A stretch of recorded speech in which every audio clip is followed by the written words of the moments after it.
This Week in Real Pirateball, documenting the 2010 Pittsburgh Pirates baseball season. And here's your host, Greg Mercer. What's up, everybody? It's Mercer again with Week 4 of This Week in Real Pirateball. I could talk about so many things this week, but I can only pick 7, so let's go ahead and get into it right now. Let's start with the player who had the biggest week for the Pirates, catcher Ryan Doumit. 2 weeks ago, he was struggling in all phases of the game. He was hitting in the low 200s and had just been stolen on by the entire city of Houston coming into this week. He started off the week with a highly questionable play in the 17-3 slaughter by the Brewers, in which he inexplicably decided to not block the plate on a scoring play. Personally, I think he might have had a flashback to his Little League days. Come on, little dork, I got something for you. Oh. Touchdown, touchdown, touchdown, touchdown.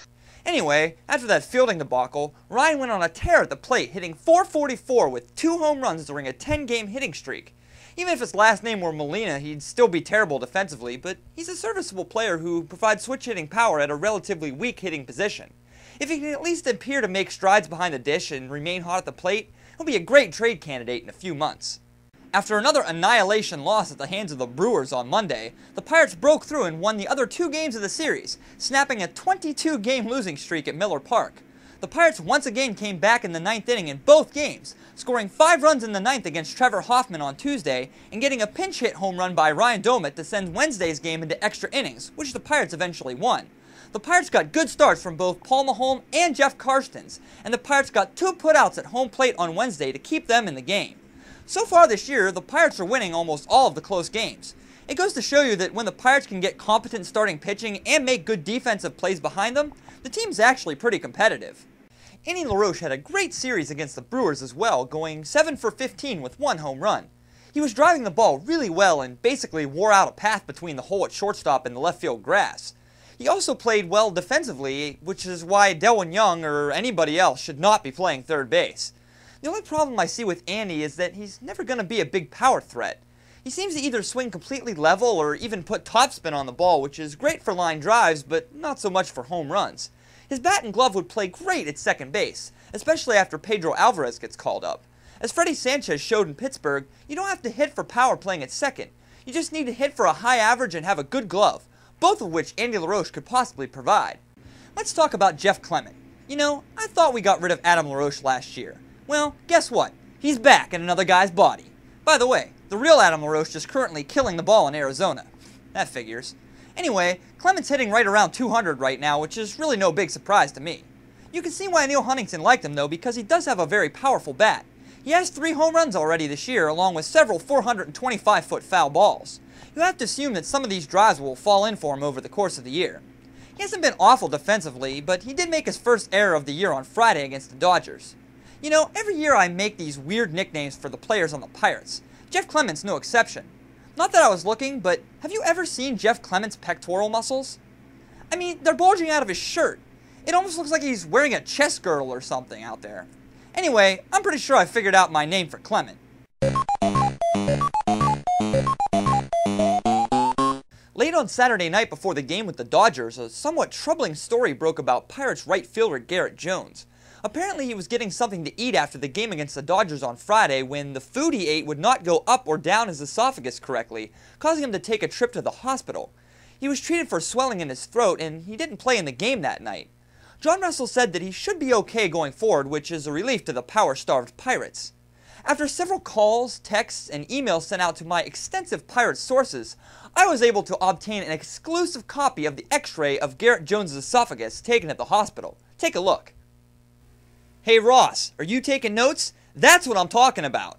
When you get injured next time, don't just say you slept weirdly and hurt your back. Make sure you invent a good story so you can get more attention.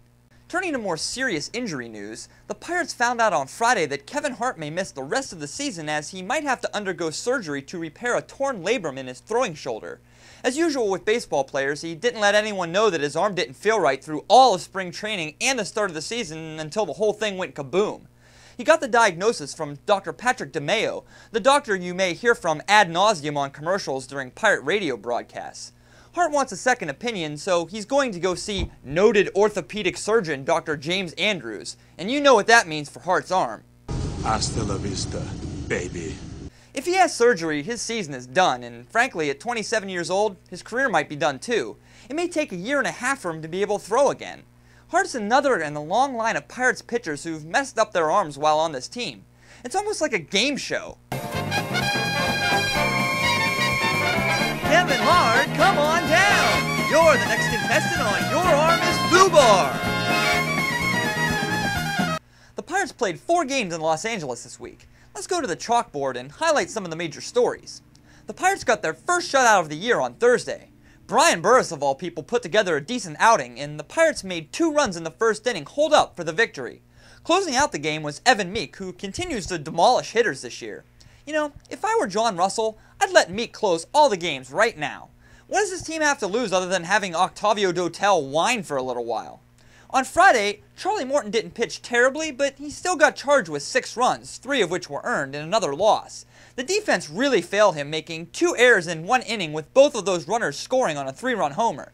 Extra outs are something the Pirates can't give teams this year. The pitchers and offense just can't make up the difference. The Pirates lost 5-1 on Saturday in another offensive dud of a game. Andrew McCutchen hit his 4th home run of the year, which ended up causing a stir.